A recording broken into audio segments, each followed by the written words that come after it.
What is going on, everybody? It's Alex coming back here with another video. And today we're going to be doing the Baltimore Ravens record predictions. So hopefully you guys enjoy. I know we've been cutting back the videos a little bit, but hey, I'm going to be trying to produce as much as possible, working job, going to school, and doing this is a little bit of a juggle right now. So I know y'all understand. The people who leave, which we've been on the decline lately, that's perfectly fine. You know what? If y'all don't want to be here, y'all can leave. I love my fan base. I know the ones that are actually the good ones will stay. So I appreciate y'all's support. Of course, if you guys want to join that community and have a deeper involvement, we always have that Discord link down in the description. Please join. It's a great community. You don't even have to talk to me. We have over 100 people in there. So take your shot at it. But you guys are here for the Baltimore Ravens predictions, and let's get right into it. So obviously, the corner piece of this team is somebody that they're going to have to give a pretty big contract soon. That is their quarterback, Lamar Jackson. Now, I'm notoriously against Lamar Jackson, but I'm not in the realm where I say he can't play quarterback. I just don't believe that he is as good as people say he is. Accuracy issues, and part of playing quarterback is throwing the ball. It's not all of it. Hence why I still think he's a solid ass quarterback.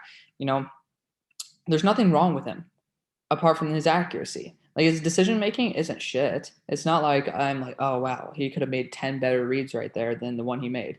He's not very, he knows that he can trust his legs instead of doing those bad decisions. So I like with the head on him. I just need to see a lot better accuracy. Again, that's improvable, but that's hard to improve.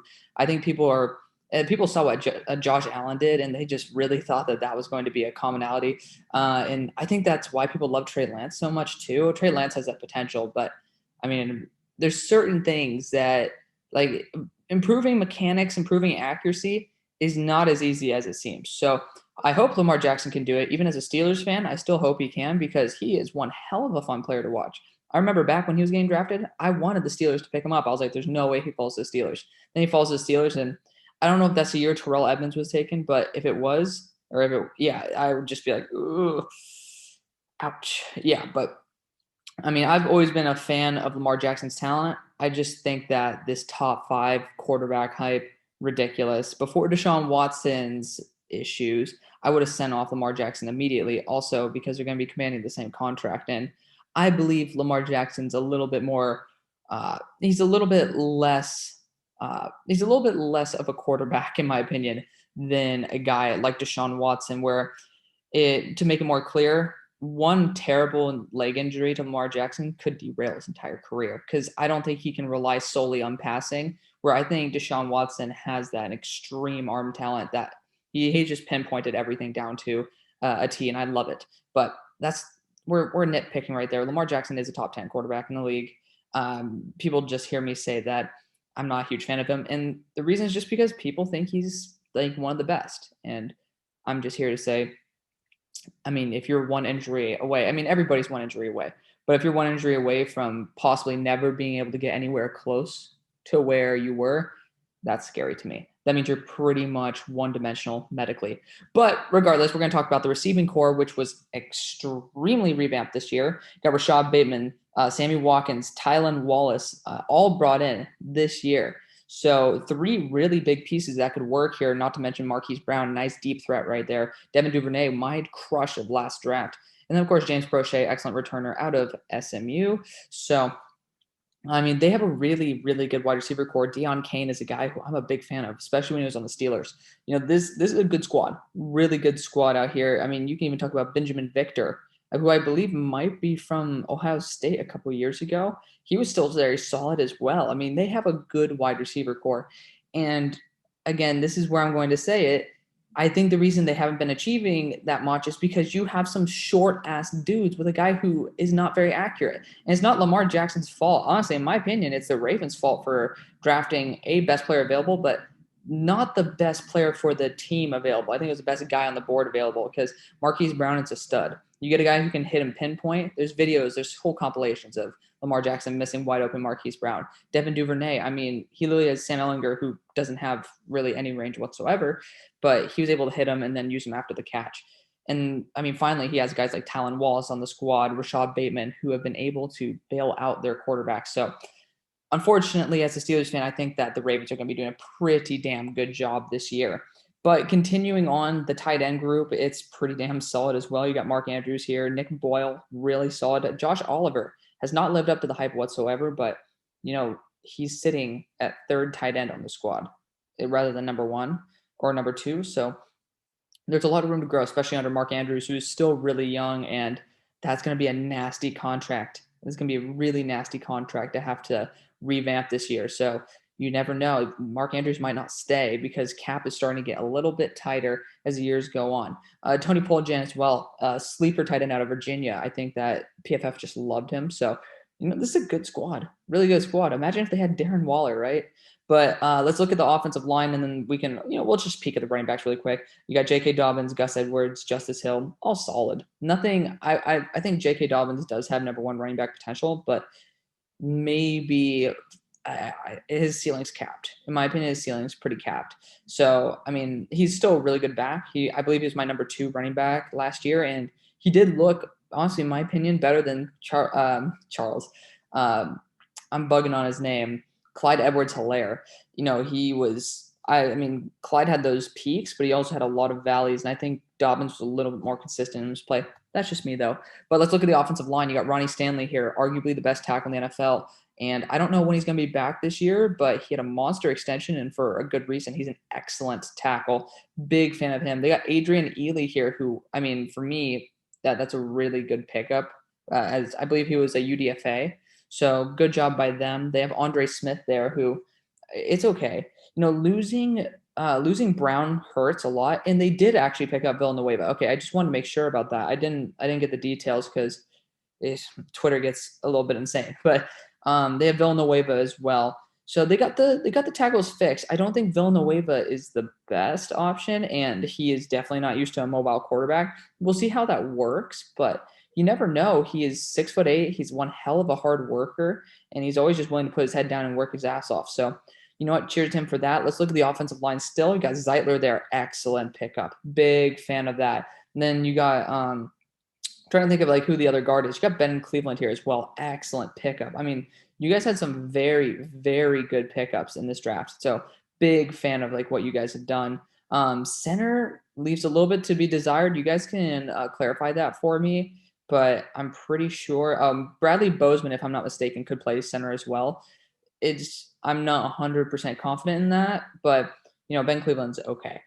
So that's the offense. Let's quickly look at the defense and look at the defensive interior. None of these guys are really popping off to me as best of their position or even close to it, but there's definitely talent there. And I think that's a commonality with a lot of NFL teams. It's very difficult to find a team that doesn't have good interior defensive linemen.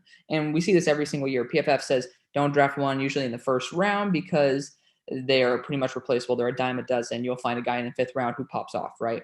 Even you talk about Jerry Tillery, then you can talk about even a guy like Damon Snacks Harrison. I don't know if he was drafted in the first, but regardless, you can get that value for much less. So I understand why we don't see too many big names, but still have solid impacts. Again, you do have guys like Calais Campbell here and Derek Wolfe who are excellent. Jason Oweh, developmental project. Don't know where the hell they're going to use him. They announced him as an outside linebacker. We'll see if he takes that Judon role, which I think he'd be pretty solid for. There's a lot to like about this team right here. Dalen Hayes as well, excellent late round pickup. Big fan of that as well. This team has a lot. They have a lot of talent on this defensive front, and the fact is that they have guys who are excellent mentors for a very raw prospect, to where Jason Oweh doesn't have to produce year one. And I love that a lot. I hate saying this about a team that I don't like, but Tyus Bowser, Pernell McPhee, also really solid impact players. Pernell McPhee is probably going to be gone after this year, signed to a one-year deal. I believe McPhee has been there or was there before. Regardless, looking at the other linebackers, nothing really to write home about. Jalen Ferguson, have no idea why the hell he's there. Malik Harrison, love that pickup. I think it was in the third or fourth round last year or 2 years ago. Time flies. But, he's definitely solid. He's definitely a solid linebacker. Big fan of him. But I'm trying to see anybody besides Patrick Queen manning that interior. That's probably their biggest issue, unless they're going to be running a 4-3, which, given the outside linebackers being Tyus and Pernell, who are usually more pass rush heavy, that makes me a little bit worried. But, one big hole, which at least they got Patrick Queen. I think that they can manage a little bit. Look at the safeties though. Before we go into the corners, you got Anthony Levine here. You got Jordan Richards, Chuck Clark, Deshaun Elliott, Darius Washington. Excellent UDFA pickup. Don't know how the hell they did that. Geno Stone. Honestly, these four down here are the ones who I actually really like more than Anthony Levine and Richards right here. Really, really solid safeties. Just none of them amazing. So I think that safety should have been in something that they could have targeted in the draft, but they just didn't. Obviously, they got Darius Washington late, so or not even late after the draft. So I'm not going to bitch at them for it, but I think that they could have gotten somebody who could be even more high impact. But looking at the corners, this is where they shine. You got Marlon Humphrey, Marcus Peters, Tavon Young, still pretty solid, but you got Sean Wade there. I believe in the third round. Anthony Averett is still really good too. B. Steve from SMU, of course, pretty damn solid, man. There's a lot to like here. There's a lot to like on this Ravens team. They've been killing it in the past two drafts. Again, my bias against Lamar Jackson as a quarterback, as a pure quarterback, especially with small wide receivers, but they fixed that. So let's get into this. Let's have a little bit of fun. I know I took quite a bit of time right there, but hey, you know what? I know not many of you guys watch this series, so I want to give you guys good content because I know I'm not getting quantity. I at least want to give you guys some quality. So starting off week one, Baltimore at Vegas. I really don't think Vegas is going to do well at all this year, like at all. We're going to see what their roster is. We might be flipping some games. Of course, this is all subject to change. Kansas City, Baltimore. This is a good game.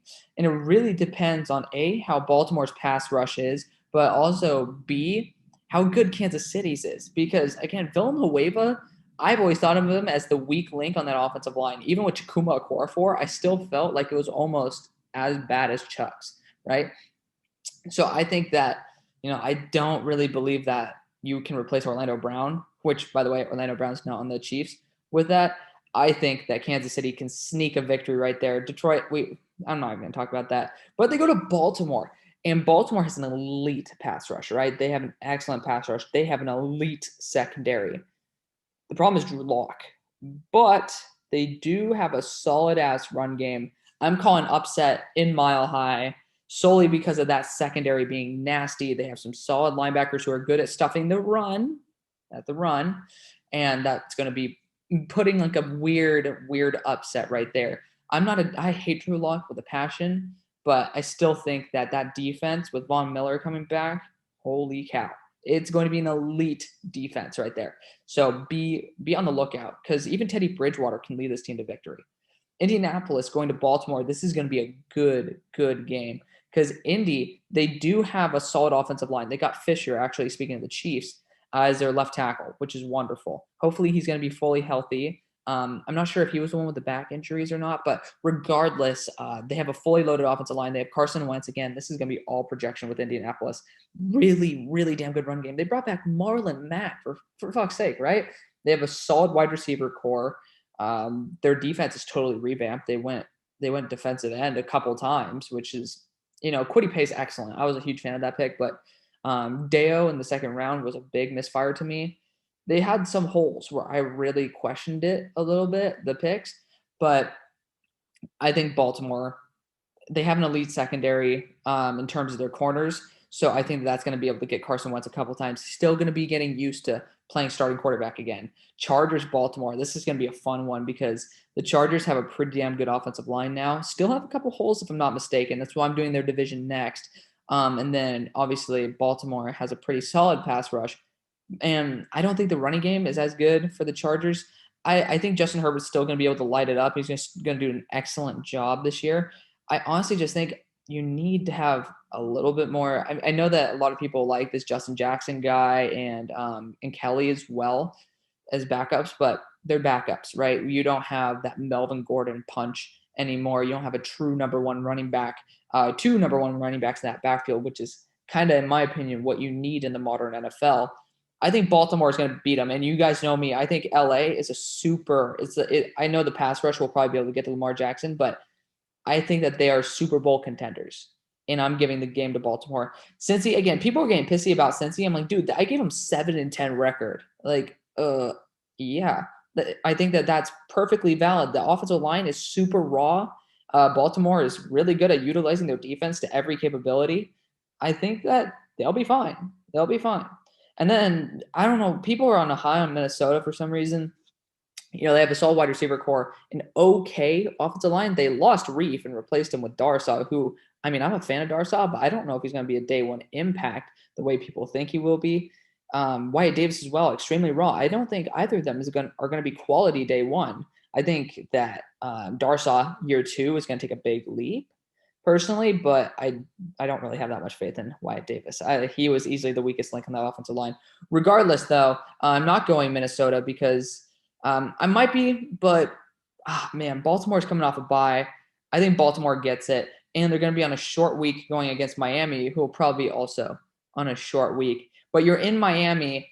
I'm calling an upset here. I think that hopefully Tua gets his head and ass wired together. And again, you are in Miami. There is legit climate issues there. Also, Minnesota going to an outdoor Baltimore. Baltimore's always good at home, man. So I think that that's going to play a big factor. Then Baltimore's going to Chi-Town. That is going to be interesting because Justin Fields is going to be fully rested with an extra week to prepare. Again, we haven't seen Justin Fields. We haven't heard anything really too much out of camps or anything. So that's going to be very, very intriguing. I'm going to go Baltimore upset, though. Then Cleveland, I had Baltimore taking it home. I think I had a splitting with them. Yeah, they had a bye week.